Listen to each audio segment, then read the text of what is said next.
मोहाली शहर जो कि पंजाब का एक अति आधुनिक शहर बन के पिछले तकरीबन 15 साल उभरिया है तो पिछले 5 साल की गल करिए तो इस शहर में हर कोई अपना मकान अपना घर सपनों के घर देखना चाहता है। हाल में आई एक रिपोर्ट के अनुसार पूरे देश के 2 टीयर जो सिटी ने उन्होंने जिगना अहमदाबाद, सूरत, वडोदरा, भोपाल, नासिक आदि जो शहर है उन्होंने तरह ही मोहाली भी एक 7वें नंबर पर आया। तो इत्थे भी जोड़े लोग ने वो चाहते हैं कि वध तो वध उरे असीं रहीए तो इसनूं रहण दे सब तो चंगे शहरों में गिणिया जाता है। एयरपोर्ट आया 2015 के एयरपोर्ट बनना शुरू हो गया, 2013 के 15 एयरपोर्ट चालू होया तो उसके नाल ही जो असी एयरपोर्ट का एरिया पूरा विकसित करना हो गया शुरू। IT सिटी आया, फिर हुण बड़े बड़े जो यूनिवर्सिटियां ने, चाहे अशोका यूनिवर्सिटी करिए, चाहे वो MIT यूनिवर्सिटी की गल करिए, चाहे वो चंडीगढ़ यूनिवर्सिटी की गल करिए, चाहे वो रियात बारे यूनिवर्सिटी करिए, सारिया यूनिवर्सिटियां इत्थे ने।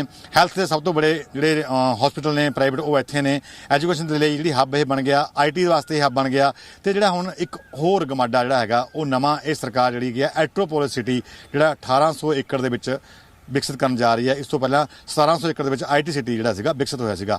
ते गल इसलिए की जा रही है क्योंकि अज जो शहर है ये पूरे देश के रहन वास्ते मन्निया जाता वधिया। तो रहन वाले क्यों मन्निया जाता वधिया, ये असीं उन्हां लोकां नाल गल करांगे जिन्हां ने इस शहर नूं वसाया और इस शहर नूं आम लोगों के, देश के विदेश बसे लोगों के रहन के काबिल बनाया और उन्होंने अपने वाल खिंचिया।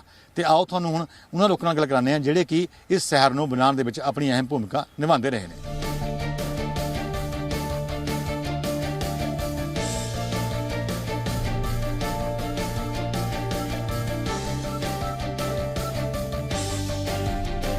मोहाली शहर में रहने वास्ते हर कोई अपना मकान बनाना चाहता है तो देश में भी मोहाली 7वें नंबर पर आएगा। इस मोहाली को बनाने की गल करते हैं तो वो सरदार कुलवंत सिंह जोड़े कि मोहाली के मेयर भी रहे हैं तो उन्होंने एक अपनी भी कंपनी GLPL हैगी है जिहदे CMD भी है तो हुण साडे विधायक ने। तो मेयर साहब विधायक साहब किद्दां देखते हैं कि जो शहर सीगा ये तुसीं शुरू च बनाया, शुरू इनू कीता तो जदों शहर बड़ा होया तो हुण अज ये लोगों की पहली पसंद बन गया। देखो मोहाली जिहड़ा शहर है ना जी, पंजाब का एक शहर है जिहड़ा टोटली प्लैंड सिटी है। ये कोई भी पुरानी जी वसोनी है, मतलब टोटली प्लैंड सिटी आ और बड़ी तेजी दे नाल ये वध रहा है। लोग ने जिहड़े पंजाब दे विच, पंजाब तो बाहर हिंदुस्तान दे विच, हिंदुस्तान तो बाहर किसी भी देश के कोने च बैठे ने, जिहड़ा पंजाबी आ उहदी पहली पसंद जिहड़ी वो मोहाली आ।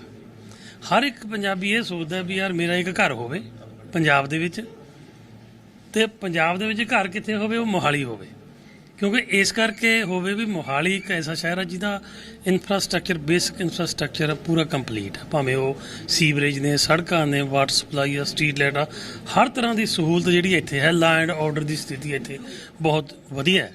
सो इस करके वैसे तो पंजाब दे विच बहुत वधिया लॉ एंड ऑर्डर की स्थिति, कोई ऐसी गल नहीं हैगी, पर मोहाली मैं समझदा भी उदों अगे है सब तो। सो इत्थे हर एक बंदा चाहुंदा भी साडा घर होवे, क्योंकि इत्थे दा रहन सहन जिहड़ा वो बहुत ही वधिया। और जिहड़ा ये शहर बनया होया है ये चंडीगढ़ दे नाल ते नाल शिवालिक दे पहाड़ियां दे पैरां 'च बसिया होया है। एनवायरनमेंट बहुत अच्छा है, नैचुरल फ्लो बहुत वधिया है। तो इस करके मोहाली शहर है जिहड़ा वो रहण लई सब तो वधिया होण करके लोकां दी पहली पसंद आ। यही कारण आ भी सब तो वध जिहड़ा विक रहे ने हिंदुस्तान दे विच शहरां दे विच प्लॉट ਜਾਂ मकान, उन्हां दे विच मोहाली आ जिहड़ा वो 7वें स्थान ते पहुंच चुक्या है। और तुसीं देखोगे भी आउण वाले टाइम दे विच पहले स्थान ते पहुंचूगा, क्योंकि लोकां दी सब तो पसंद वधिया जिहड़ी वो मोहाली है। ਜਿਹੜੀ ਸਰਕਾਰ ਹੈਗੀ ਆਪਣੀ, ਤੁਸੀਂ ਸਰਕਾਰ ਦਾ ਹਿੱਸਾ ਹੋ, MLA ਹੋ, ਤੇ ਉਹ ਕੀ ਕਰ ਰਹੀ ਹੈ ਮੋਹਾਲੀ ਨੂੰ ਹੋਰ ਮਤਲਬ ਕਿ ਲੋਕਾਂ ਦੇ ਵਿੱਚ ਜਿਹੜਾ ਇੰਫਰਾਸਟ੍ਰਕਚਰ ਨੂੰ ਡਿਵੈਲਪਮੈਂਟ ਕਰਨ ਵਾਸਤੇ? देखो सरकार ਦਾ ਸਭ ਤੋਂ ਵੱਧ ਧਿਆਨ ਹੈ मोहाली 'ਚ, ਭਾਵੇਂ ਉਹ ਹਸਪੀਟਲ ਹੋਣ, ਭਾਵੇਂ ਐਜੂਕੇਸ਼ਨ ਲਈ ਹੋਵੇ, भावें अज भी महल्ला क्लीनिक खोलिया, भावें हैल्थ होवे, मतलब हर तरह का ध्यान है जिहड़ा पहला काम आ मोहाली 'च हुंदा है। वो इस करके हुंदा भी लोकां दी और इन्वैसटर की जिहड़ी पहली पसंद आ मोहाली आ। जिन्ने भी बाहरले इन्वैसटर ने वो मोहाली 'च पसंद करदे ने आउणा। इस करके इत्थे हर एक तरह का जिहड़ा मोहाली दे विच कोशिश की जा सकदी, जिहड़ी दुनिया के टॉप के शहरों के फैसिलिटीज़ ने वो मोहाली दे विच देण दी कोशिश की जा रही है। बहुत जल्दी 15 करोड़ रुपया साडा आया पिया है, मैडम DC भी बैठे ने, तो वो 15 करोड़ रुपये की लागत दे नाल जिहड़े सारे कैमरे ने जिहड़े पूरे शहर दे विच लग जाणगे, जिहड़ा सिक्योरिटी पॉइंट ऑफ व्यू ना जिहड़ा मोहाली शहर आ वो एक तरह का पूरा कवर हो जाऊगा और किसी किस्म का माड़ी घटना नहीं वापर सकदी। जे वापरूगी तो तुरंत जिहड़ा फड़िया जा सकूगा। ते ਤੇ ਕੋਰਸ ਕਿ ਜੋ ਰੇਟ ਹੈਗੇ ਨੇ ਜਿਹੜੀ ਉਰੇ ਜੋ ਪਲਾਟ ਮਿਲਦੇ ਨੇ ਅੱਜ ਤੋਂ 5 ਸਾਲ ਤੋਂ ਪਹਿਲਾਂ ਜੋ ਰੇਟ ਸੀ ਉਹ ਹੁਣ ਵੱਧ ਗਿਆ ਹੈ ਤੇ ਇਸ ਨੂੰ ਲੈ ਕੇ ਵੀ ਕੋਈ ਸਰਕਾਰ ਹੈਗੀ ਕਿ ਹੋਰ ਜੋ ਬਿਲਡਰ ਆਉਂਦੇ ਨੇ ਉਹਨੂੰ ਕੋਈ ਬਾਹਰ ਲਗਾਉਣ ਦੀ ਕੋਸ਼ਿਸ਼ ਕਰੇਗੀ? ਦੇਖੋ, ਇਹ ਕੁਦਰਤੀ ਗੱਲ ਆ ਵੀ ਜਦੋਂ ਜ਼ਿਆਦਾ ਕੋਈ ਚੀਜ਼ ਵਿਕੂਗੀ, ਜ਼ਿਆਦਾ ਲੋਕ ਆਉਣਗੇ ਖਰੀਦਣ ਵਾਸਤੇ, ਤਾਂ ਰੇਟ ਵਧਣਾ ਕੁਦਰਤੀ ਆ। ਲੇਕਿਨ ਸਰਕਾਰ ਆ ਜਿਹੜੀ ਆਉਣ ਵਾਲੇ ਟਾਈਮ ਦੇ ਵਿੱਚ 5000 ਏਕੜ ਜਗ੍ਹਾ ਜਿਹੜੀ ਐਰੋਪੋਲਿਸ ਸਿਟੀ ਦੇ ਵਿੱਚ ਉਹਨਾਂ ਨੇ ਅਕਵਾਇਰ ਕੀਤੀ ਹੈ ਸਾਡੀ ਸਰਕਾਰ ਨੇ, ਤੇ ਆਉਣ ਵਾਲੇ ਟਾਈਮ ਦੇ ਵਿੱਚ ਮਾਸਟਰ ਪਲਾਨ ਵੀ ਐਕਸਟੈਂਡ ਕਰਨ ਜਾ ਰਹੇ ਹਾਂ ਤੇ ਹੋਰ ਵੀ ਅਰਬਨ ਸਟੇਟਾਂ ਜਿਹੜੀ ਉਹ ਸਰਕਾਰ ਬਣਾਊਗੀ ਤਾਂ ਕਿ ਲੋਕਾਂ ਦੀ ਜਿਹੜੀ ਡਿਮਾਂਡ ਨੂੰ ਪੂਰਾ ਕੀਤਾ ਜਾ ਸਕੇ। ਤੇ ਇਹ ਸੀ ਵਿਧਾਇਕ ਕੁਲਵੰਤ ਸਿੰਘ ਜੀ ਨੇ ਸਾਫ਼ ਕੀਤਾ ਕਿ ਆਉਣ ਵਾਲੇ ਟਾਈਮ 'ਚ 15 ਕਰੋੜ ਰੁਪਏ ਲਗਾ ਕੇ ਸ਼ਹਿਰ ਵਿੱਚ ਕੈਮਰੇ ਲਗਾਏ ਜਾਣਗੇ ਤਾਂ ਕਿ ਇਹਨਾਂ ਨੂੰ ਹੋਰ ਆਧੁਨਿਕ ਬਣਾਇਆ ਜਾ ਸਕੇ। ਕੈਮਰਾ ਪਰਸਨ ਅਸ਼ਵਿਨ ਨਾਲ ਵਿਨੋਦ ਜੋਸ਼ੀ, ਜੀ ਮੀਡੀਆ, ਮੋਹਾਲੀ।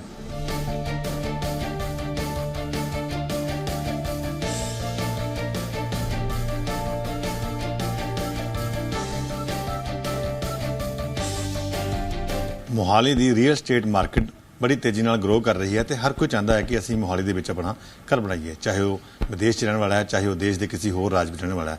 ਤੇ ਇਹਦੇ ਪਿੱਛੇ ਕੀ ਰਾਜ ਹੈਗਾ ਕਿ ਆਉਣ ਵਾਲੇ 5 ਸਾਲ 'ਚ ਇਸ ਮਾਰਕੀਟ ਦਾ ਕੀ ਹੱਲ ਹੋਵੇਗਾ ਤੇ ਪਹਿਲਾਂ ਦੇ 5 ਸਾਲ 'ਚ ਇਹ ਮਾਰਕੀਟ ਕੀ ਸੀ, ਇਸ ਬਾਰੇ ਜਾਣਕਾਰੀ ਦੇਣ ਵਾਲੇ ਸਾਡੇ ਨਾਲ ਹੋਮਲੈਂਡ ਗਰੁੱਪ ਦੇ CEO ਉਮੰਗ ਜਿੰਦਰ ਨੇ। ਜਿੰਦਰ ਸਾਹਿਬ, ਤੁਸੀਂ ਕਿਸ ਤਰ੍ਹਾਂ ਦੇਖਦੇ ਹੋ ਮਾਰਕੀਟ ਅੱਜ ਦੇ ਦੌਰ 'ਚ ਕਿੱਦਾਂ ਦੀ ਚੱਲ ਰਹੀ ਹੈ? ਥੈਂਕ ਯੂ ਮਨੋਜ ਜੀ। ਮੈਨੂੰ ਇੱਥੇ ਕਰੀਬ 2013 ਚ ਮੈਂ ਆਇਆ ਸੀ ਤੇ ਮੈਂ ਦੇਖ ਰਿਹਾ ਇੱਥੇ ਟੋਟਲੀ ਹੀ ਮਾਰਕੀਟ ਪਿਛਲੇ 10 ਸਾਲਾਂ ਚ ਬਹੁਤ ਵੱਡਾ ਜਿਹੜਾ ਇੱਕ ਗੈਪ ਸੀ ਮਾਰਕੀਟ ਚ, ਉਹ ਗੈਪ ਬਹੁਤ ਕਲੋਜ਼ ਹੋ ਗਿਆ ਹੁਣ। ਮਤਲਬ ਜਿਵੇਂ ਲੋਕ ਪਹਿਲਾਂ ਗੁੜਗਾਉਂ ਪਿੱਛੇ ਪਏ ਕਿ ਸਭ ਨੇ ਗੁੜਗਾਉਂ ਰੈਜ਼ੀਡੈਂਸਿਸ ਵਗੈਰਾ ਲੈਣੇ ਹੈ, ਉਵੇਂ ਅੱਜ ਮੋਹਾਲੀ ਸਾਡਾ ਪੰਜਾਬ ਦਾ ਗੁੜਗਾਉਂ ਬਣ ਰਿਹਾ। ਸਾਰੀ ਸਕਾਈਲਾਈਨ ਵਗੈਰਾ ਚੇਂਜ ਹੋ ਗਈ, ਇਨਫਰਾਸਟ੍ਰਕਚਰ ਇੰਨਾ ਬੈਟਰ ਹੋ ਗਿਆ ਇੱਥੇ ਪਿਛਲੇ 5 ਸਾਲਾਂ ਚ, ਤੇ ਆਉਣ ਵਾਲੇ ਟਾਈਮ ਵੀ ਅਸੀਂ ਦੇਖ ਰਹੇ ਹਾਂ ਕਿ ਔਰ ਡੇਲੀ ਇਹਨਾਂ ਦਾ ਜਿਹੜਾ ਮਾਸਟਰ ਪਲਾਨ ਜਿਹਨਾਂ ਨੇ ਬਹੁਤ ਪਹਿਲਾਂ ਪਲਾਨ ਕੀਤਾ ਸੀ 2020 ਦਾ ਮਾਸਟਰ ਪਲਾਨ, ਅੱਜ ਉਹ ਮਾਸਟਰ ਪਲਾਨ ਕਰਕੇ ਇਹ ਜਿੰਨੀ ਗਰੋਥ ਹੋ ਰਹੀ ਹੈ, ਅੱਜ ਉਸੇ ਮਾਸਟਰ ਪਲਾਨ ਦਾ ਇੱਕ ਮੇਨ ਵਿਜ਼ਨ ਹੈ ਜਿਹਦੇ ਕਰਕੇ ਅੱਜ ਇੰਨੀ ਜਨਤਾ towards Mohali from places like ਜਿਵੇਂ ਸੰਗਰੂਰ ਤੋਂ, ਗੋਬਿੰਦਗੜ੍ਹ ਤੋਂ, ਨਾਭੇ ਤੋਂ, ਪਟਿਆਲੇ ਤੋਂ, ਸਾਰੇ ਲੋਕ ਚਾਹੁੰਦੇ ਕਿ ਚੰਡੀਗੜ੍ਹ ਦੇ ਨੇੜੇ ਆਈਏ। ਚੰਡੀਗੜ੍ਹ ਬਹੁਤ ਮਹਿੰਗਾ ਹੈ ਤੇ ਇਹਦੀ ਨੇਬਰ ਸਿਰਫ ਇੱਕ ਮੋਹਾਲੀ ਇੱਕ ਸਿਕਿਉਰ ਜਗ੍ਹਾ ਬਣੀ ਹੁੰਦੀ ਹੈ ਜਿਹਦਾ ਬੈਟਰ ਮੈਂ ਮੰਨਦਾ ਚੰਡੀਗੜ੍ਹ ਤੋਂ ਬੈਟਰ ਇਨਫਰਾ, ਨਵਾਂ ਇਨਫਰਾ ਡਿਵੈਲਪ ਹੋਇਆ ਇਸ ਕਰਕੇ। ਤੇ ਇੱਕ ਇਹੀ ਮੇਨ ਰੀਜ਼ਨ ਹੈ ਜਿਹਦੇ ਕਰਕੇ ਬਹੁਤ ਸਾਰੇ ਲੋਕ ਅੱਜ ਡਿਫਰੈਂਟ ਪਲੇਸਿਸ ਤੋਂ ਮੋਹਾਲੀ ਨੇੜੇ ਆਉਣਾ ਚਾਹੁੰਦੇ ਆ, ਤੇ ਇਹੀ ਕਾਰਨ ਹੈ ਜਿਹਦੇ ਕਰਕੇ ਅੱਜ ਪ੍ਰਾਪਰਟੀ ਵੈਲਿਊ ਇੰਨੀ ਐਪਰੀਸ਼ੀਏਟ ਕੀਤੀ ਹੈ। ਤੇ ਮੈਨੂੰ ਇੱਕ ਗੱਲ ਬਹੁਤ ਉਹ ਆਉਂਦੀ ਹੈ ਕਿ ਜਦੋਂ ਅੱਜ ਤੋਂ 5 ਸਾਲ ਪਹਿਲਾਂ ਤੁਸੀਂ ਤੋਂ ਆਏ ਸੀਗੇ ਉਸ ਟਾਈਮ ਰੇਟ ਜਿਹੜਾ ਸੀਗਾ ਥੋੜਾ ਘੱਟ ਸੀਗਾ, ਤੇ ਹੁਣ ਇੱਕ ਗੱਲ ਆਉਂਦੀ ਕਿ ਰੇਟ ਜਿਹੜਾ ਹੈਗਾ ਉਹ ਵੱਧ ਰਿਹਾ, ਤੇ ਇਸ ਗੱਲ ਦੀ ਚਰਚਾ ਹਰ ਜਗ੍ਹਾ ਹੁੰਦੀ ਹੈ, ਦੇਸ਼ 'ਚ ਵੀ ਹੁੰਦੀ ਹੈ, ਵਿਦੇਸ਼ 'ਚ ਵੀ ਹੁੰਦੀ ਹੈ। ਰੇਟ ਵਧਣ ਦਾ ਕਾਰਨ ਕੀ ਮੰਨਦੇ ਹੋ? ਪੰਜਾਬ ਨੇ ਅੱਜ ਤੋਂ 5-10 ਸਾਲ ਪਹਿਲਾਂ ਕਦੇ ਰੀਅਲ ਏਸਟੇਟ ਵੇਖਿਆ ਨਹੀਂ ਸੀ। ਜਿਹੜੇ ਵੀ ਇੱਥੇ ਉਦੋਂ ਨਵੇਂ ਬਿਲਡਰ ਸੀ, ਕਿਸੇ ਨੂੰ ਇੰਨਾ ਐਕਸਪੀਰੀਅੰਸ ਨਹੀਂ ਸੀ ਉਦੋਂ। ਕਿਸੇ ਨੇ ਵੀ ਸਿਰਫ ਇੱਕ ਐਸਪੀਰੇਸ਼ਨ ਚੀਜ਼ ਪ੍ਰੋਵਾਈਡ ਕਰਨ ਦੀ ਕੋਸ਼ਿਸ਼ ਕੀਤੀ ਬਿਨਾਂ ਕੋਈ ਕੈਲਕੂਲੇਸ਼ਨ ਕੀਤੇ, ਐਂਡ ਉਹ ਪ੍ਰਾਈਜ਼ਸ ਵਗੈਰਾ ਨਾ ਉਹਨਾਂ ਕੋਲ ਕੋਈ ਮਾਰਜਨ ਸੀ ਕੰਮ ਕਰਨ ਲਈ, ਨਾ ਉਹਨਾਂ ਨੇ ਕਦੇ ਕੋਈ ਕੈਲਕੂਲੇਸ਼ਨ ਕੀਤੀ, ਜਿਹਦੇ ਕਰਕੇ ਬਹੁਤ ਹੀ ਸਸਤੇ ਜੋ ਲੋਕ ਮਾਲ ਵੇਚਦੇ ਰਹੇ, ਉਹ ਸਸਤਾ ਮਾਲ ਕਦੇ ਵੀ ਐਂਡ ਯੂਜ਼ਰ ਨੂੰ ਡਿਲੀਵਰ ਹੀ ਨਹੀਂ ਹੋ ਪਾਇਆ, ਮੇਜਰਲੀ ਡਿਫਾਲਟ ਹੋਇਆ। ਤੇ ਜਿਹੜਾ ਐਕਚੁਅਲ ਪ੍ਰਾਈਸ ਹੈ ਜਿਸ ਤੇ ਇੱਕ ਬਿਲਡਰ ਸਰਵਾਈਵ ਕਰ ਸਕਦਾ ਹੈ, ਉਹ ਅੱਜ ਵਾਲੇ ਪ੍ਰਾਈਸ ਹੈ ਜਿਸ 'ਚ caste of production caste of construction ਹੋ ਗਈ, ਲੈਂਡ ਵੈਲੀ ਹੋ ਗਈ, ਲਿਟੀਗੇਸ਼ਨ ਕਾਸਟ ਹੋ ਗਈ, XYZ ਜਿੰਨੀ ਵੀ ਕਾਸਟਿੰਗ ਹੁੰਦੀ ਹੈ, ਅੱਜ ਉਹ ਕੈਲਕੂਲੇਟ ਅਗਰ ਕਰੋ ਤਾਂ ਜਾ ਕੇ ਜੋ ਅੱਜ ਪ੍ਰਾਈਸ ਹੈ ਇਹ ਐਕਚੁਅਲ ਪ੍ਰਾਈਸ ਮੰਨੀ ਜਾਂਦੇ ਆ। ਮਗਰ ਜਿੱਦਾਂ ਤੁਸੀਂ ਕਹਿੰਦੇ ਹੋ ਕਿ ਇਹ ਸਰਕਾਰ ਆਈ 1 ਸਾਲ ਹੋ ਗਿਆ ਸਰਕਾਰ ਇਹਨੂੰ, ਇਹਦੇ ਨਾਲ ਕੋਈ ਰੀਅਲ ਏਸਟੇਟ ਮਾਰਕੀਟ ਨੂੰ ਫਾਇਦਾ ਹੈ ਜਾਂ ਕੋਈ ਇਸ ਤਰ੍ਹਾਂ ਦਾ ਕੋਈ ਜਾਂ ਆਪਾਂ ਨੂੰ ਕੰਟੀਨਿਊਟੀ ਮਿਲੀ ਹੈ ਕਿ ਜਿੱਦਾਂ ਪਹਿਲਾਂ ਕੰਮ ਕਰਦੇ ਸੀ ਉਦਾਂ ਹੀ ਕਰ ਰਹੇ ਹਾਂ? ਸਾਡੀ ਜਿਹੜੀ ਟਰਾਈ ਸਿਟੀ ਦੀ ਮਾਰਕੀਟ ਹੈ ਇੱਕ ਬੜੀ ਇੰਡੀਪੈਂਡੈਂਟ ਮਾਰਕੀਟ ਹੈ। ਮਤਲਬ ਇਹਨੂੰ ਇੰਨਾ ਵੱਡਾ ਕੋਈ ਫਰਕ ਨਹੀਂ ਪੈਂਦਾ ਕਿ ਇਸ ਟਾਈਮ ਸਾਡੇ ਪੰਜਾਬ ਨੂੰ ਕਿਹੜੀ ਸਰਕਾਰ ਇਸ ਟਾਈਮ ਇਹਨੂੰ ਮੈਨੇਜ ਕਰ ਰਹੀ ਹੈ, ਕਿਹੜੀ ਸਰਕਾਰ ਇਹਨੂੰ ਚਲਾ ਰਹੀ ਹੈ। ਪਰ ਯੈਸ, ਜਿਵੇਂ ਕੋਈ ਨਵੀਂ ਸਰਕਾਰ ਆਉਂਦੀ ਹੈ ਇੱਕ ਨਵੀਂ એનર્ਜੀ ਨਾਲ ਆਉਂਦੀ ਹੈ, ਉਹ એનર્ਜੀ ਦਾ ਹਮੇਸ਼ਾ ਇੱਕ ਪੋਜ਼ਿਟਿਵ ਇੰਪੈਕਟ ਰੀਅਲ ਏਸਟੇਟ ਦੇ ਉੱਪਰ ਪੈਂਦਾ ਹੈ। ਐਵੇਂ ਇਹ ਸਰਕਾਰ ਵੀ 1 ਸਾਲ ਹੋਇਆ ਹੈ, ਇਹਨਾਂ ਨੇ ਬਹੁਤ ਹੀ ਜਿਵੇਂ CLU ਵਾਲਾ ਇੱਕ ਰੀਸੈਂਟਲੀ ਇਹਨਾਂ ਨੇ ਮੋਡੀਫਿਕੇਸ਼ਨ ਕੀਤੀ ਹੈ ਵਿਚ ਵਾਸ ਅ ਮੇਜਰ ਹਰਡਲ ਅੱਜ ਤੱਕ ਸਾਰੇ ਬਿਲਡਰਾਂ ਨੂੰ ਸੀ। ਅੱਜ ਉਹ ਮਤਲਬ ਇੱਕ ਪੂਰੇ ਇੰਡੀਆ 'ਚ ਪਹਿਲੀ ਵਾਰ ਇੰਨਾ ਵੱਡਾ ਟਰਾਂਸਫੋਰਮੇਸ਼ਨ CLU ਦੇ ਪ੍ਰੋਸੈਸ 'ਚ ਆਇਆ। ਜਦੋਂ ਨਕਸ਼ੇ ਪਾਸ ਕਰਾਉਂਗੇ ਉਹਦੇ ਨਾਲ ਤੁਹਾਡਾ CLU ਹੋ ਜਾਊਗਾ। ਚਾਹੇ ਜੀ ਕੁਝ ਚੀਜ਼ਾਂ ਹੈ ਜਿਹੜੀ ਨਵੀਂ ਜੋ ਵੀ ਕੋਈ ਨਵੀਂ ਸਰਕਾਰ ਆਉਂਦੀ ਹੈ ਰੀਅਲ ਏਸਟੇਟ ਨੂੰ ਪੁਸ਼ ਕਰਨ ਲਈ ਕੁਝ ਨਾ ਕੁਝ ਜ਼ਰੂਰ ਕਰਦੀ ਹੈ।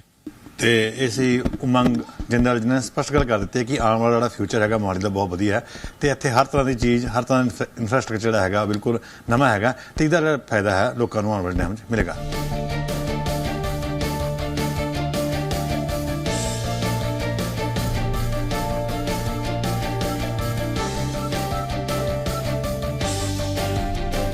ਮੋਹਾਲੀ ਦੇ ਵਿਕਾਸ ਦੀ ਗੱਲ ਕੀਤੀ ਜਾਵੇ ਤਾਂ ਸਭ ਤੋਂ ਪਹਿਲਾਂ ਇੱਕ ਨਾਮ ਆਉਂਦਾ ਹੈਗਾ confederation of real estate developers association of India, ਕੜਈ, ਜਿਹਦੇ ਵਿੱਚ ਬਹੁਤ ਸਾਰੇ ਡਿਵੈਲਪਰਸ ਜਿਹੜੇ ਇਹ ਜੁੜੇ ਹੋਏ ਨੇ ਤੇ 30 ਸਾਲ ਤੋਂ ਇਸ ਏਰੀਆ ਦੀ ਸੇਵਾ ਕਰ ਰਹੀ ਹੈ। ਇਸ ਐਸੋਸੀਏਸ਼ਨ ਦੇ ਜੋ ਪ੍ਰਧਾਨ ਨੇ ਜਗਜੀਤ ਸਿੰਘ ਮਾਝਾ ਜੀ ਸਾਡੇ ਨਾਲ ਨੇ। ਮਾਝਾ ਸਾਹਿਬ ਦੱਸੋ ਤੁਸੀਂ ਵੀ ਕਿਸ ਤਰ੍ਹਾਂ ਨਾਲ ਇਹ ਜਿਹੜਾ ਹੈਗਾ ਸਾਰਾ ਜਿਹੜਾ ਸ਼ਹਿਰ ਤੁਸੀਂ ਇੱਕ ਵੱਡਾ ਵਸਾਤਾ, ਤੁਹਾਡੇ ਡਿਵੈਲਪਰਸ ਨੇ ਆ ਕੇ ਵਸਾਇਆ ਤੇ ਇਹ ਅੱਜ ਦੇ ਦੇਸ਼ ਵਿੱਚ ਸਾਰੇ ਦੇਸ਼ ਮਸ਼ਹੂਰ ਹੋ ਗਿਆ, ਤੇ ਇਹਦੇ ਕੀ ਮਤਲਬ ਕੀ ਪੈਰਾਮੀਟਰਸ ਰਹੇ ਨੇ? ਮਨੋਜ ਜੀ, ਗ੍ਰੇਟ ਆਫ ਯੂ ਕਿ ਤੁਸੀਂ ਇਸ ਟੌਪਿਕ ਨੂੰ ਲੈ ਕੇ ਅੱਜ ਇਹ ਡਿਸਕਸ਼ਨ ਦਾ ਮੁੱਦਾ ਬਣਾਇਆ। ਸੀ India is growing, we all are committed for the sustainable development of new India. ਜਦੋਂ ਅਸੀਂ ਰੀਅਲ ਸਟੇਟ ਦੀ ਕੰਟਰੀਬਿਊਸ਼ਨ ਦੀ ਗੱਲ ਕਰਦੇ ਹਾਂ ਤੇ ਅੱਜ ਦੀ ਡੇਟ 'ਚ 2-3 ਅੰਕੜੇ ਬਹੁਤ ਇੰਪੋਰਟੈਂਟ ਹੈ ਕਿ 8.5% ਅਸੀਂ GDP ਦੇ ਵਿੱਚ ਕੰਟਰੀਬਿਊਟ ਕਰਦੇ ਹਾਂ। ਫਿਰ ਇਹ ਜਿਹੜੀ क्षमता ਹੈ 13.5% ਤੇ ਜਾਏਗੀ ਬਾਈ ਦਾ ਈਅਰ 2030। ਜਦੋਂ ਅਸੀਂ ਗੱਲ ਕਰਦੇ ਹਾਂ ਕਿ ਰੀਅਲ ਸਟੇਟ ਦਾ ਯੋਗਦਾਨ ਕਿੰਨਾ ਹੈ, ਸਾਡਾ ਜਿਹੜਾ ਸ਼ੇਅਰ ਹੈ ਅੱਜ 20,000 ਕਰੋੜ ਦਾ, 2030 ਚ 8.5 ਲੱਖ ਕਰੋੜ ਦਾ ਸ਼ੇਅਰ ਹੋਏਗਾ ਰੀਅਲ ਸਟੇਟ ਦਾ। ਇਹਦਾ ਮਤਲਬ ਹੈ ਕਿ ਰੀਅਲ ਸਟੇਟ ਦੀ ਕੰਟਰੀਬਿਊਸ਼ਨ ਜਿਹੜੀ ਸੈਕੰਡ ਲਾਰਜੈਸਟ ਇੰਪਲਾਇਰ ਆਫਟਰ ਐਗਰੀਕਲਚਰ ਹੈ, ਜਿਹੜੀ 288 ਐਂਸੀਲਰੀ ਇੰਡਸਟਰੀਜ਼ ਨੂੰ ਸਪੋਰਟ ਕਰਦੀ ਹੈ, ਇਸ ਜਿਹੜਾ ਸੈਗਮੈਂਟ ਹੈ ਜਿਹਦੀ ਕੰਟਰੀਬਿਊਸ਼ਨ ਇਕਨੋਮੀ ਦੇ ਵਿੱਚ ਬਹੁਤ ਸਟਰੋਂਗ ਹੈ। And India is growing, infrastructure is on rise. ਤੁਸੀਂ ਗੱਲ ਸਟਾਰਟ ਕੀਤੀ ਮੋਹਾਲੀ ਤੋਂ। ਮੋਹਾਲੀ ਵੇਖੋ ਇੱਕ ਹੱਬ ਬਣ ਗਿਆ ਡਿਵੈਲਪਮੈਂਟ ਦਾ ਨਾਰਥ ਦੇ ਵਿੱਚ। ਇਹਦੇ ਪਿੱਛੇ 2-3 ਕਾਰਨ ਨੇ। ਇੱਕ ਤਾਂ good infrastructure, good commitment of private developers under the aegis of the development authority. ਔਰ ਅੱਜ ਜਿਸ ਤਰ੍ਹਾਂ ਦੀ ਡਿਵੈਲਪਮੈਂਟ ਦਾ ਸਕੇਲ ਚੱਲ ਰਿਹਾ ਹੈ, ਸੋ ਇਹ ਚੰਡੀਗੜ੍ਹ ਨੂੰ ਵੀ ਮਾਰਕ ਪਾ ਰਿਹਾ। It is a blessing because India is growing. We all are working under one setup which is India. See, ਜੇ ਅਸੀਂ ਇਹ ਗੱਲ ਕਰੀਏ ਕਿ ਹੋਰ ਕਿਹੜੇ ਕੈਟਾਲਿਸਟ ਨੇ, ਸਾਡਾ ਜਿਹੜਾ ਕ੍ਰਿਕਟ ਸਟੇਡੀਅਮ ਹੈ ਨਿਊ ਚੰਡੀਗੜ੍ਹ ਦੇ ਵਿੱਚ ਆ ਰਿਹਾ। ਨਿਊ ਚੰਡੀਗੜ੍ਹ ਇੱਕ ਨਵਾਂ ਮਾਸਟਰ ਪਲਾਨ ਹੈ, 42 ਏਕੜ ਦੇ ਵਿੱਚੋਂ ਕ੍ਰਿਕਟ ਸਟੇਡੀਅਮ। ਤੇ ਨਿਊ ਚੰਡੀਗੜ੍ਹ ਦੀ ਗੱਲ ਕਰਦੇ ਆ, ਨਿਊ ਚੰਡੀਗੜ੍ਹ ਇੱਕ ਵਸਾਇਆ ਸੀਗਾ ਦੀ ਗੱਲ ਕਰਦੇ ਆ। ਚੰਡੀਗੜ੍ਹ ਹੈਗਾ ਕਿ ਕੋਈ ਗੱਲ ਹੁੰਦੀ ਪਹਿਲਾਂ ਵੀ ਹੁੰਦੀ ਸੀਗੀ ਕਿ ਪਹਿਲਾਂ ਨਾਮ ਹੁੰਦਾ ਸੀਗਾ ਚੰਡੀਗੜ੍ਹ, ਪੰਚਕੂਲਾ, ਮੋਹਾਲੀ, ਤੇ ਹੁਣ ਆਉਂਦਾ ਹੈ ਚੰਡੀਗੜ੍ਹ, ਮੋਹਾਲੀ, ਪੰਚਕੂਲਾ। ਕਿ ਹੁਣ ਮੋਹਾਲੀ ਉੱਪਰ ਆ ਜਾਏਗਾ ਔਰ ਨਿਊ ਚੰਡੀਗੜ੍ਹ ਜਿਹੜਾ ਹੈਗਾ ਉਹ ਹੋਰ ਗਰੋ ਕਰੇਗਾ। ਮੋਹਾਲੀ ਦੀ ਗਰੋਥ ਤੁਸੀਂ ਵੇਖ ਰਹੇ ਹੋ। ਮੋਹਾਲੀ ਦੇ ਜਿਹੜੇ ਲੋਕਲ ਪਲੈਨਿੰਗ ਏਰੀਆਜ਼ ਹੈ ਉਹਦੇ ਵਿੱਚ ਜਿਹੜਾ ਚੰਡੀਗੜ੍ਹ ਤੋਂ ਸਭ ਤੋਂ ਦੂਰ ਹੈ ਜਦੋਂ ਅਸੀਂ ਵੈਲਕਮ ਕਰਦੇ ਹਾਂ ਇਨ ਦਿਸ ਰੀਜਨ, ਉਹ ਹੈ ਡੇਰਾਬੱਸੀ। ਫਿਰ ਜੇ ਅਸੀਂ ਐਕਸਟ੍ਰੀਮ ਤੇ ਚਲੇ ਜਾਂਦੇ ਹਾਂ ਉਹ ਕੁਰਾਲੀ ਹੈ। ਔਰ ਨਿਊ ਚੰਡੀਗੜ੍ਹ ਦੀ ਜਿਹੜੀ ਸਟ੍ਰੈਟੇਜਿਕ ਲੋਕੇਸ਼ਨ ਹੈ, it is very important because it is next door of existing Chandigarh. ਔਰ ਉਸ ਚੀਜ਼ ਦਾ ਜਿਹੜਾ ਇੱਕ ਪੋਜ਼ਿਟਿਵਿਟੀ ਹੈ ਉਹ ਨਿਊ ਚੰਡੀਗੜ੍ਹ ਇੰਜੋਏ ਕਰ ਰਿਹਾ ਹੈ। Moreover the name is new Chandigarh and this is a good catalyst also. And ਅਸੀਂ ਜੋ ਫੀਲ ਕਰਦੇ ਹਾਂ ਕਿ ਇਹ ਰੀਜਨ ਜਿਹੜਾ ਹੈ ਇਹ ਜਦੋਂ ਅਪ ਹੁੰਦਾ ਹੈ ਤਾਂ ਨਿਊ ਚੰਡੀਗੜ੍ਹ ਦਾ ਯੋਗਦਾਨ ਬੜਾ ਇੰਪੋਰਟੈਂਟ ਮੰਨਿਆ ਜਾਂਦਾ। ਤੇ ਆਉਣ ਵਾਲੇ ਟਾਈਮ 'ਚ ਤੁਸੀਂ ਕੀ ਭਵਿੱਖ ਦੇਖਦੇ ਹੋ ਮੋਹਾਲੀ ਦਾ ਪੂਰੀ ਰੀਅਲ ਸਟੇਟ ਮਾਰਕੀਟ 'ਚ, ਨਾਰਥ ਜ਼ੋਨ 'ਚ ਜਾਂ ਇੰਡੀਆ ਦੇ ਵਿੱਚ? ਚੰਡੀਗੜ੍ਹ ਕੈਪੀਟਲ ਰੀਜਨ ਦੀ ਜਦੋਂ ਅਸੀਂ ਗੱਲ ਕਰਦੇ ਹਾਂ, ਇਟ ਇਜ਼ ਔਨ ਰਾਈਜ਼। ਜੇ ਅਸੀਂ ਸਿਟੀਜ਼ ਦੀ ਗੱਲ ਕਰਦੇ ਹਾਂ ਤਾਂ 2 ਟਾਇਰ ਸਿਟੀਜ਼ ਦੇ ਵਿੱਚ Mohali is even ਸਰਪਾਸਿੰਗ the infrastructure of the existing Chandigarh. ਤੇ ਹੋਰ ਇਸ ਦੇ ਵਿੱਚ ਕੋਈ ਤੁਸੀਂ ਸੋਚਦੇ ਹੋ ਕਿ ਸਰਕਾਰ ਕੁਝ ਕਰਨ ਜਾ ਰਹੀ ਹੈ, ਸਰਕਾਰ ਤੋਂ ਕੋਈ ਡਿਮਾਂਡ ਹੁੰਦੀ ਹੈ ਇਸ ਏਰੀਆ ਦੇ ਵਿੱਚ ਕਰਨ ਵਾਸਤੇ? ਸਰਕਾਰ ਤੋਂ ਡਿਮਾਂਡਸ ਰਹਿੰਦੀਆਂ ਹੀ ਰਹਿੰਦੀਆਂ ਕਿਉਂਕਿ ਇੰਨਾ ਵੱਡਾ ਸੈਕਟਰ ਹੈ, ਜਿਹੜਾ ਸੈਕਟਰ ਦੀ ਕੰਟਰੀਬਿਊਸ਼ਨ ਇੰਨੀ ਸਟਰੋਂਗਲੀ ਚੱਲ ਰਹੀ ਹੈ towards the economy of the country. ਅਸੀਂ ਸਿਰਫ ਇਹ ਰਿਕੁਐਸਟ ਕਰਾਂਗੇ, ਪ੍ਰੈਜ਼ੈਂਟ ਗਵਰਨਮੈਂਟ ਬੜੀ ਕਮਿਟਡ ਹੈ for transparency and good development, ਕਿ ਆਉਣ ਵਾਲੇ ਟਾਈਮ ਦੇ ਵਿੱਚ ਜਿਹੜਾ ਇਨਫਰਾਸਟ੍ਰਕਚਰ ਬੈਕਫੁੱਟ ਤੇ ਹੈ ਕਿਸੇ ਐਂਗਲ ਤੇ, ਉਹਨੂੰ ਰਿਵਿਊ ਕਰਕੇ strongly along with the help of all the stakeholders ਜਿਹੜੇ developers ਹੋਰ ਕੰਮ ਕਰਦੇ ਪਏ, we are committed and we want the blessing of the government in a very positive way so that the region rises with the flying colors. ਤੇ AC president ਕਰੜੇ Jagdish Singh Majha ਜੀ ਨੇ ਸਪਸ਼ਟ ਕੀਤਾ ਕਿ ਸਰਕਾਰ ਜਿਹੜੀ ਹੈਗੀ ਬੜੀ ਮਦਦ ਕਰ ਰਹੀ ਹੈ, ਸਰਕਾਰ ਦੇ ਨਾਲ ਚੱਲ ਰਹੀ ਹੈ ਤੇ ਆਉਣ ਵਾਲੇ ਟਾਈਮ 'ਚ ਜਿਹੜਾ ਹੈਗਾ ਮੋਹਾਲੀ ਦਾ ਭਵਿੱਖ ਕਾਫੀ ਉਜਵਲ ਹੈਗਾ। ਪਰ ਜੋ ਇਨਫਰਾਸਟ੍ਰਕਚਰ ਨੂੰ ਲੈ ਕੇ ਥੋੜ੍ਹੀਆਂ ਜਿਹੀਆਂ ਕਮੀਆਂ ਹੈਗੀਆਂ ਉਹਨਾਂ ਨੂੰ ਸਰਕਾਰ ਦੂਰ ਕਰੇਗੀ ਤਾਂ ਹੋਰ ਵਿਕਾਸ ਇੱਥੇ ਹੋਏਗਾ ਤੇ ਹੋਰ ਲੋਕੀ ਆਉਣਗੇ।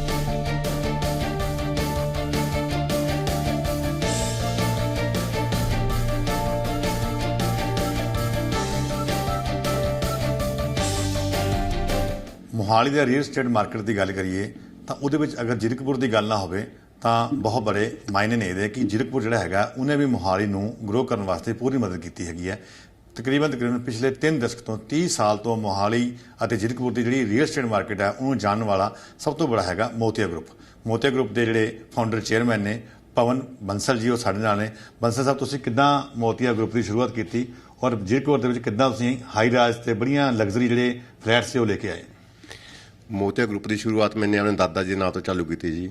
ਮੇਰਾ ਇੱਕ ਸੁਪਨਾ ਸੀ, ਮੇਰੇ ਦਾਦਾ ਜੀ ਨਾਲ ਮੇਰਾ ਪਿਆਰ ਸੀ ਤੇ ਉਹਨਾਂ ਦੇ ਨਾਮ ਤੇ ਮੈਂ ਕੁਝ ਸ਼ੁਰੂਆਤ ਕਰਾਂ। ਉਹਨਾਂ ਦੇ ਨਾਮ ਤੋਂ ਮੋਤੀ ਲਾਲ ਉਹਨਾਂ ਦਾ ਨਾਮ ਸੀ, ਉਹਨਾਂ ਦੇ ਨਾਮ ਤੋਂ ਮੈਂ ਮੋਤੀਆ ਗਰੁੱਪ ਦੀ ਸ਼ੁਰੂਆਤ ਕੀਤੀ 93 ਤੋਂ ਵਿੱਚ। ਤੇ ਜਦੋਂ ਆਪਾਂ ਗੱਲ ਕਰਦੇ ਹਾਂ ਹਾਈ ਰਾਈਜ਼ ਬਿਲਡਿੰਗਸ ਦੀ ਜਾਂ ਲਗਜ਼ਰੀ ਫਲੈਟਸ ਦੀ ਤੇ ਲਗਜ਼ਰੀ ਹਾਊਸਿਸ ਦੀ ਗੱਲ ਕਰਦੇ ਹਾਂ, ਤੇ ਸਭ ਤੋਂ ਪਹਿਲਾਂ ਮੋਤੀਆ ਲੈ ਕੇ ਆਇਆ ਸੀਗਾ ਇਸ ਏਰੀਆ ਦੇ ਵਿੱਚ। ਉਹ ਮਤਲਬ ਕਿ ਕਿੱਦਾਂ ਸੰਭਵ ਹੈ ਤੇ ਹੁਣ ਲੋਕੀ ਜਿਹੜੇ ਹੈਗੇ ਨੇ ਉਹ ਕਿਸ ਤਰ੍ਹਾਂ ਉਸ ਚੀਜ਼ ਨੂੰ ਕੰਸੀਡਰ ਕਰ ਰਹੇ ਆ? ਮੇਰਾ ਮੋਤੀਆ ਵਾਸਤੇ ਰੀਅਲ ਏਸਟੇਟ ਵਾਸਤੇ ਸ਼ੁਰੂ ਤੋਂ ਇੱਕ ਅਲੱਗ ਵਿਜ਼ਨ ਰਿਹਾ ਵੀ ਕੁਝ ਮਾਰਕੀਟ ਨਾਲੋਂ ਹਟ ਕੇ ਅਲੱਗ ਕੰਮ ਕੀਤਾ ਜਾਵੇ।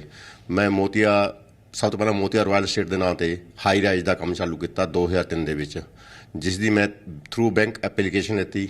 ਉਹਦਾ ਡਰਾ ਕੱਢਿਆ ਸਰਦਾਰ ਕੈਪਟਨ ਕਮਲਜੀਤ ਸਿੰਘ ਜੀ ਇੱਥੇ ਫਾਈਨਾਂਸ ਮਿਨਿਸਟਰ ਸੀ, ਜੋ ਆਪਣੇ farmer finance minister Akali Dal ਤੋਂ, ਉਹਨਾਂ ਨੇ ਡਰਾ ਕੱਢਿਆ, ਬਹੁਤ ਲੋਕਾਂ ਦੀ ਮੌਜੂਦਗੀ ਵਿੱਚ ਕੱਢਿਆ ਤੇ ਮੇਰੀ 12 ਟਾਈਮ ਦੀ ਐਪਲੀਕੇਸ਼ਨ ਸਬਸਕ੍ਰਾਈਬ ਹੋਈ। ਸਾਰੀ ਐਪਲੀਕੇਸ਼ਨ ਮੈਂ ਬੈਂਕ ਦੇ ਥਰੂ ਲਿੱਤੀ ਔਰ ਫਸਟ ਪ੍ਰੋਜੈਕਟ ਸੀ ਇਸ ਜ਼ੀਰਕਪੁਰ ਦਾ, ਟਰਾਈ ਸਿਟੀ ਦਾ ਜਾਂ ਪੰਜਾਬ ਦਾ, ਜਿਹਦੇ ਵਿੱਚ ਮੈਂ ਫਸਟ ਡਰਾ ਕੱਢੇ ਨੇ। ਇਹ ਤੇ ਜਿਹੜੀ ਮੋਤੀਆ ਗਰੁੱਪ ਹੈਗੀ ਆ, ਹੁਣ ਉਹਦੀਆਂ ਕਈ ਮਤਲਬ ਕਿ ਬ੍ਰਾਂਚਿਸ ਨੇ ਜਾਂ ਕਈ ਹੋਰ ਪ੍ਰੋਜੈਕਟ ਚੱਲ ਰਹੇ ਨੇ, ਤੇ ਉਹ ਸਾਰੇ ਪ੍ਰੋਜੈਕਟ ਜਿਹੜੇ ਚੱਲਦੇ ਆ ਉੱਥੇ ਕਿਸ ਤਰ੍ਹਾਂ ਦੇ ਲੋਕ ਜਿਹੜੇ ਹੈਗੇ ਨੇ ਉਹ ਆ ਕੇ ਫਲੈਟ ਜਾਂ ਮਤਲਬ ਕਿ ਰਹਿਣ ਦਾ ਆਪਣਾ ਸੁਪਨੇ ਦਾ ਘਰ ਖਰੀਦਦੇ ਨੇ? ਮੋਤੀਆ ਨਾਂ ਤੇ ਇਸ ਵਕਤ ਮਾਰਕੀਟ ਦੇ ਵਿੱਚ ਸਾਡੇ ਆਪਣੇ 10 ਤੋਂ ਲੈ ਕੇ 15 ਪ੍ਰੋਜੈਕਟ ਇਸ ਵਕਤ ਚੱਲ ਰਹੇ ਨੇ, ਜੋ ਕੁਝ ਅਸੀਂ ਕੰਪਲੀਟ ਕਰ ਚੁੱਕੇ ਹਾਂ, ਕੁਝ ਅਪਕਮਿੰਗ ਨੇ, ਕੁਝ ਕੰਟੀਨਿਊ ਨੇ। ਤੇ ਉਸ ਦੇ ਵਿੱਚ ਲੋਕ ਹਰ ਤਰ੍ਹਾਂ ਲੋਕ ਆ ਕੇ, ਛੋਟੇ ਤੋਂ ਛੋਟਾ ਤੇ ਬੜੇ ਤੋਂ ਬੜਾ ਲੋਕ ਇੱਥੇ ਆ ਕੇ ਮੋਤੀਆ ਵਿੱਚ ਮੋਤੀਆ ਕਮਿਟਡ ਟੂ ਆ ਕਸਟਮਰ ਨਾਲ, ਮੋਤੀਆ ਕੋਈ ਲਿਟੀਗੇਸ਼ਨ ਦੇ ਵਿੱਚ ਜਾਂ ਕਿਸੇ ਚੀਜ਼ ਦੇ ਵਿੱਚ ਵਿਸ਼ਵਾਸ ਨਹੀਂ ਕਰਦਾ, ਕਸਟਮਰ ਨੂੰ ਅੱਛੀ ਸਰਵਿਸ ਦੇਣ ਦੇ ਵਿੱਚ ਵਿਸ਼ਵਾਸ ਰੱਖਦਾ ਜੀ। ਤੇ ਇੱਕ ਗੱਲ ਹੋਰ ਸਾਹਮਣੇ ਇਹ ਹੈ ਕਿ ਜਿਹੜੀ ਮੋਹਾਲੀ ਦਾ ਪੂਰਾ ਏਰੀਆ, ਚਾਹੇ ਜ਼ੀਰਕਪੁਰ, ਚਾਹੇ ਮੋਹਾਲੀ ਹੈ, ਚਾਹੇ ਨਿਊ ਚੰਡੀਗੜ੍ਹ ਹੈਗਾ, ਇੱਥੇ ਜਿਹੜੇ ਲੋਕ ਨੇ ਬਹੁਤ ਜ਼ਿਆਦਾ ਮਕਾਨ ਖਰੀਦਦੇ ਨੇ, ਘਰ ਖਰੀਦਦੇ ਨੇ, ਤੇ ਬਾਹਰੋਂ ਵੀ, ਦਿੱਲੀੋਂ ਵੀ ਆ ਰਹੇ ਨੇ, ਹਰਿਆਣੇ ਤੋਂ ਵੀ ਆ ਰਹੇ ਨੇ, ਹਿਮਾਚਲ ਤੋਂ ਵੀ ਆ ਰਹੇ ਨੇ। ਇਹਦਾ ਤੁਸੀਂ ਕਾਰਨ ਕੀ ਮੰਨਦੇ ਹੋ? ਚੰਡੀਗੜ੍ਹ ਵਿੱਚ ਰਹਿਣਾ ਹਰ ਇੱਕ ਦੇ ਇੱਕ ਸੁਪਨੇ ਦਾ ਘਰ ਆ। ਸਭ ਤੋਂ ਹਿੰਦੁਸਤਾਨ ਦਾ ਚੰਡੀਗੜ੍ਹ ਨੂੰ ਪਲੈਨਡ ਟੌਪ ਸਿਟੀ, ਗ੍ਰੀਨਰੀ ਤੇ ਵੈਲ ਪਲੈਨਡ ਸਿਟੀ ਕਿਹਾ ਜਾਂਦਾ। ਤੇ ਇੱਕ ਚੰਡੀਗੜ੍ਹ ਸਭ ਤੋਂ ਬੜਾ ਕਾਰਨ ਇਹ ਆ, ਪੰਜਾਬ, ਹਰਿਆਣਾ, ਹਿਮਾਚਲ ਦਾ ਗੇਟਵੇ ਆ ਤੇ ਹਰ ਕੋਈ ਆਦਮੀ ਚੰਡੀਗੜ੍ਹ ਦੇ ਵਿੱਚ ਆਪਣਾ ਮਕਾਨ ਖਰੀਦਣਾ ਚਾਹੁੰਦਾ। ਚੰਡੀਗੜ੍ਹ ਕਿਉਂਕਿ ਚੰਡੀਗੜ੍ਹ ਪੰਚਕੂਲਾ ਬਹੁਤ ਮਹਿੰਗਾ ਹੋ ਚੁੱਕਿਆ। ਜਿਹੜੇ ਲੋਕ ਚੰਡੀਗੜ੍ਹ ਪੰਚਕੂਲਾ ਨੂੰ ਅਫੋਰਡ ਨਹੀਂ ਕਰ ਸਕਦੇ, ਮਿਡਿਓਕਰ ਕਲਾਸ ਨੇ ਜਾਂ ਸਰਵਿਸ ਕਲਾਸ ਨੇ, ਉਹਨਾਂ ਨੂੰ ਫਿਰ ਸਰਾਉਂਡਿੰਗ ਚੰਡੀਗੜ੍ਹ ਤੋਂ ਬਾਅਦ ਸੈਕੰਡ ਆਪਸ਼ਨ ਜ਼ੀਰਕਪੁਰ ਦੀ ਜਾਂ ਖਾੜ ਦੀ ਰਹਿ ਜਾਂਦੀ ਹੈ, ਟਰਾਈ ਸਿਟੀ ਦੇ ਲਾਗੇ। ਜ਼ੀਰਕਪੁਰ ਸਭ ਤੋਂ ਪੰਜਾਬ ਦੇ ਉੱਪਰੋਂ ਤੇ ਹਿਮਾਚਲ ਦੇ ਲੋਕਾਂ ਨੂੰ ਤੇ ਹਰਿਆਣਾ ਲੋਕਾਂ ਨੂੰ ਸ਼ੂਟ ਕਰਦਾ, ਇਸ ਕਰਕੇ ਲੋਕ ਜ਼ੀਰਕਪੁਰ ਦੇ ਵਿੱਚ ਹੀ ਫਲੈਟ ਖਰੀਦਣਾ ਜ਼ਿਆਦਾ, ਰੈਜ਼ੀਡੈਂਸ ਖਰੀਦਣਾ ਜਾਂ ਬਿਜ਼ਨਸ ਕਰਨਾ ਜ਼ਿਆਦਾ ਉਹ ਕਰਦੇ ਨੇ। ਤੇ ਇੱਕ ਮੇਨ ਹਾਈਵੇ ਦੇ ਉੱਪਰ ਜ਼ੀਰਕਪੁਰ ਬਸਿਆ ਸ਼ਹਿਰ ਹੈ ਜੀ। ਜਿੱਦਾਂ ਕਿ ਅਸੀਂ ਰੀਅਲ ਸਟੇਟ ਦੀ ਫਿਊਚਰ ਦੀ ਗੱਲ ਕਰਦੇ ਹਾਂ, ਤੇ ਅੱਜ ਸਾਡੇ ਨਾਲ ਮਤਲਬ ਕਿ ਮੋਤੀਆ ਗਰੁੱਪ ਦੇ ਜਿਹੜੇ ਡਾਇਰੈਕਟਰ ਨੇ, ਮਤਲਬ ਕਿ ਆਉਣ ਵਾਲਾ ਜਿਹੜਾ ਫਿਊਚਰ ਹੈ ਮੋਤੀਆ ਗਰੁੱਪ ਦਾ, ਉਹ ਮੁਕਲ ਬੰਸਲ ਜੀ ਸਾਡੇ ਨਾਲ ਨੇ। ਤੇ ਬੰਸਲ, ਤੁਸੀਂ ਕਿੱਦਾਂ ਦੇਖਦੇ ਹੋ ਕਿ ਤੁਸੀਂ ਕਿੱਦਾਂ ਦੀ ਪਲਾਨਿੰਗ ਕਰ ਰਹੇ ਆ ਆਉਣ ਵਾਲੇ ਟਾਈਮ ਦੇ ਵਿੱਚ ਕਿ ਜਿਹੜਾ ਤੁਹਾਡਾ ਮੋਤੀਆ ਗਰੁੱਪ ਹੈ ਜਾਂ ਜਿਹੜਾ ਲੋਕ ਹੈ ਉਹਨਾਂ ਨੂੰ ਅਸੀਂ ਹੋਰ ਵਧੀਆ ਚੀਜ਼ਾਂ ਕਿੱਦਾਂ ਮੁਹੱਈਆ ਕਰਾ ਸਕਦੇ ਹਾਂ? सर, मोतिया ग्रुप से अगर हम स्टार्ट करें, जो सिस्टम पहले चल रहा था, अब जो नेक्स्ट जनरेशन आ रही है, वाई जनरेशन कह लीजिए, जी जनरेशन कह लीजिए, वो अब एक कॉर्पोरेट सेक्टर में जा रही है। जो रियल एस्टेट को लोग पहले देख रहे थे, वो अब आगे जाके फ्यूचर चेंज हो रहा है, उसको बेटर कॉर्पोरेट बनाने की कोशिश कर रहे हैं। सेकेंडली, चंडीगढ़ एक हमेशा से एक ऐसी सिटी रही है, सबसे क्लीनिनेस में बात करें, ग्रीनरी में बात करें तो शायद नंबर 1 में आ रही है। अब यहाँ पे इंस्टीट्यूट्स ओपन हो गए हैं, मेडिसिटी आ गई है हमारे न्यू चंडीगढ़ में, ऐसे ऐसे करके मेट्रो सिस्टम इंट्रोड्यूस हो रहा है, ट्रांसपोर्ट सिस्टम बेटर हो रहा है, पॉपुलेशन वैसे ही इंक्रीज हो रही है। हिमाचल हो गया, पंजाब हो गया, नेक्स्ट डेस्टिनेशन चंडीगढ़ ही बन रही है। यहाँ पे पंजाब यूनिवर्सिटी हो गया, उससे के कारण लोग ज़्यादा मूव कर रहे हैं चंडीगढ़ में। प्लस एक स्टैंडर्ड ऑफ लिविंग काफ़ी हाई हो गया चंडीगढ़ का, जिसके कारण लग्जरी फ्लैट्स की डिमांड अब ज़्यादा इंक्रीज हो रही है। एंड मोहाली का एक ग्रेट इनिशिएटिव के कारण यहाँ पे फ्लैट्स की डिमांड और बढ़ रही है। लोकेशन के कारण, लोकेशन एक अच्छी हो गई है, यहाँ पे हाईवेज हैं, यहाँ पे मेजर ये रीज़न है जी। पहले बात होती थी चंडीगढ़ मोहाली, चंडीगढ़ पंचकूला मोहाली, अब बात हो रही है चंडीगढ़ मोहाली पंचकूला। जो मोहाली है वो कहीं चंडीगढ़ से आगे निकलता अब दिख रहा है कि मोहाली का इंफ्रास्ट्रक्चर जो है वो अच्छा बन रहा है, इसलिए लोग उसको पसंद कर रहे हैं। बिल्कुल जी, जैसे जैसे कमर्शियल डेवलप हो रहा है, वहाँ पे ब्रांड्स आ रहे हैं यहाँ पे, उसी तरीके से जैसे मैंने भी पहले बोला, स्टैंडर्ड ऑफ लिविंग काफ़ी ज़्यादा हाई हो चुका है यहाँ पे लोगों का। लग्जरी फ्लैट्स हो गए। अब लोगों को, आम लोगों को, जैसे दिल्ली, गुड़गांव में सिस्टम चल रहा है कि घरों को छोड़ के लोग फ्लैट्स में जा रहे हैं। अब जैसे जैसे लग्जरी डिमांड्स बढ़ रही है, लोग मूव कर रहे हैं अपने अपने फ्लैट्स के अंदर ही। तो मोहाली का भविष्य क्या समझते हैं कि चंडीगढ़ से आगे निकल जाएगा ये? आगे तो नहीं कह सकते जी, बट यस, एक डेवलप्ड कह लीजिए सिस्टम, एक नई जनरेशन वहां पे लेकर आएगी, ये चीज कह सकते हैं हम।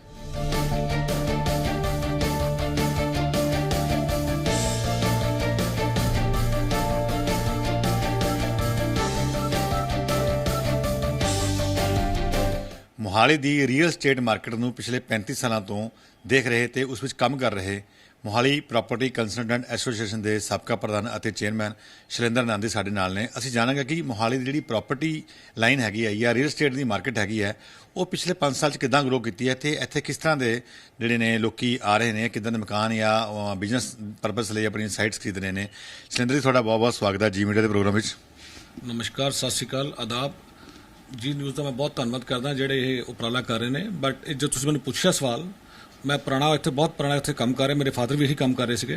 ਜਿਹੜੀ ਤੁਸੀਂ ਮਾਰਕੀਟ ਦੀ ਗੱਲ ਕੀਤੀ ਹੈ, ਇਹ ਪਿਛਲੇ 5 ਸਾਲ ਤੋਂ ਮਾਰਕੀਟ ਬਹੁਤ ਹੀ ਅੱਛੀ ਇੰਪਰੂਵ ਕੀਤੀ ਹੈ ਔਰ ਲੋਕਾਂ ਦਾ ਇੱਕ ਸੁਪਨਾ ਜ਼ਿੰਦਗੀ ਦਾ ਵੀ ਅਸੀਂ ਮੋਹਾਲੀ ਦੇ ਅੰਦਰ ਘਰ ਬਣਾ ਗਏ ਆਪਣਾ, ਕਿਉਂਕਿ ਟਾਈ ਸਿਟੀ ਦੇ ਅੰਦਰ Mohali is a planned city, beautiful city.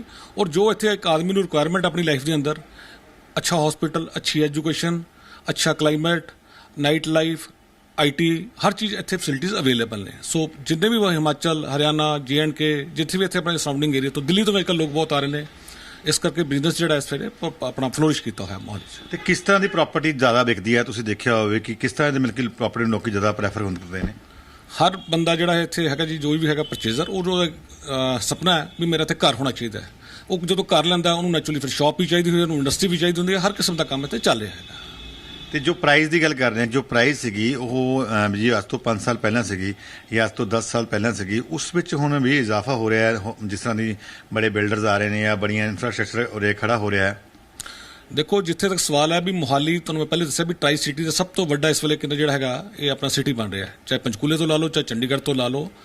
ਇਸ ਕਰਕੇ ਲੋਕਾਂ ਦੀ ਪ੍ਰੈਫਰੈਂਸ ਹੈਗੀ ਮੋਹਾਲੀ ਸੈਟਲ ਹੋਣ ਦੀ। ਬਾਕੀ ਇੱਥੇ ਆਪਾਂ ਕਹੀਏ ਕਾਰੋਬਾਰ ਬਹੁਤ ਅੱਛਾ ਚੱਲ ਰਿਹਾ, ਬਿਜ਼ਨਸ ਸਾਰੇ ਅੱਛੇ ਨੇ। ਤੇ ਆਉਣ ਵਾਲੇ ਟਾਈਮ 'ਤੇ ਤੁਸੀਂ ਕੀ ਭਵਿੱਖ ਦੇਖਦੇ ਹੋ ਮੋਹਾਲੀ 'ਚ ਪ੍ਰਾਪਰਟੀ ਦਾ ਜਾਂ ਰੀਅਲ ਏਸਟੇਟ ਮਾਰਕੀਟ ਦਾ? ਇਹ ਗਰੋ ਕਰੇਗੀ ਜਾਂ ਹੋਰ ਮਤਲਬ ਕਿ ਇਹ ਸ਼ਹਿਰ ਐਕਸਪੈਂਡ ਕਰੇਗਾ? ਦੇਖੋ, ਮੈਂ ਤਾਂ ਨਹੀਂ ਕਿਸੇ ਬਾਰੇ ਕਹਿ ਸਕਦਾ, ਪਰ ਆਪਣੇ ਸਿਟੀ ਬਾਰੇ ਕਹਿ ਸਕਦਾ ਇਹ ਹੋਰ ਜ਼ਿਆਦਾ ਗਰੋ ਕਰੇਗੀ। ਬਿਕੋਜ਼ ਹਰ ਬੰਦੇ ਦੀ ਲਾਈਕਿੰਗ, ਤੁਹਾਨੂੰ ਪਹਿਲੇ ਦੱਸ ਬੈਠਾ ਵੀ ਇਹਦੇ 'ਚ ਲੋਕਾਂ ਦਾ ਇੱਕ ਸੁਪਨਾ ਹੈ, ਇੱਕ ਪਲੈਨਡ ਸਿਟੀ ਹੋਣ ਦੇ ਨਾਤੇ ਜਿਹੜੀਆਂ ਚੀਜ਼ਾਂ ਇੱਕ ਜ਼ਿੰਦਗੀ ਦੀਆਂ ਚਾਹੀਦੀਆਂ ਹਰ ਆਦਮੀ ਨੂੰ, ਉਹ ਤੁਹਾਨੂੰ ਮੈਂ ਪਹਿਲੇ ਦੱਸਿਆ ਨੇ, ਉਹ ਸਾਰੀਆਂ ਇੱਥੇ ਪੂਰੀਆਂ ਹੁੰਦੀਆਂ ਨੇ। ਇਸ ਕਰਕੇ ਹਰ ਆਦਮੀ ਇੱਥੇ ਪ੍ਰੈਫਰੇਬਲੀ ਇਹੀ ਕਰਦਾ ਵੀ ਮੈਂ ਇੱਥੇ ਕਿ ਸੈਟਲ ਹੋਵਾਂ। ਜਦੋਂ ਸੈਟਲ ਹੁੰਦਾ ਨੈਚੁਰਲੀ ਹਰ ਚੀਜ਼ ਦਾ ਬਿਜ਼ਨਸ ਵੀ ਵੱਧਦਾ, ਹਰ ਚੀਜ਼ ਵੱਧਦੀ ਹੈ ਉਹਦੇ ਨਾਲ। ਬਟ ਇਹਦਾ 100% ਹੋਰ ਪ੍ਰਾਈਸਿਸ ਰਾਈਜ਼ ਹੋਣਗੇ ਉਹਦੇ ਵਿੱਚ। ਇਹ ਸੀ ਸ਼ੈਲੇਂਦਰ ਆਨੰਦ, ਜਿਨ੍ਹਾਂ ਨੇ ਸਾਫ਼ ਕੀਤਾ ਹੈ ਕਿ ਹਰ ਕੋਈ ਵਿਅਕਤੀ ਜਿਹੜਾ ਹੈਗਾ ਮੋਹਾਲੀ ਵਿੱਚ ਇੱਕ ਆਪਣੇ ਸੁਪਨਿਆਂ ਦਾ ਘਰ ਲੈਣਾ ਚਾਹੁੰਦਾ ਹੈ। ਇਸ ਕਰਕੇ ਹੀ ਇੱਥੇ ਪਿਛਲੇ 5 ਸਾਲ ਦੇ ਵਿੱਚ ਲੱਖਾਂ ਦੀ ਤਾਦਾਦ ਵਿੱਚ ਜਿਹੜੇ ਮਕਾਨ ਨੇ, ਘਰ ਨੇ, ਉਹਦੇ ਵਾਸਤੇ ਜਿਹੜੀ ਹੈ ਜ਼ਮੀਨ ਜਾਂ ਫਲੈਟ ਲੋਕਾਂ ਨੇ ਖਰੀਦੇ ਨੇ। ਕੈਮਰਾ ਪਰਸਨ ਅਸ਼ਵਨੀ ਨਾਲ ਮਨੋਜ ਜੋਸ਼ੀ, ਜੀ ਮੀਡੀਆ, ਮੋਹਾਲੀ।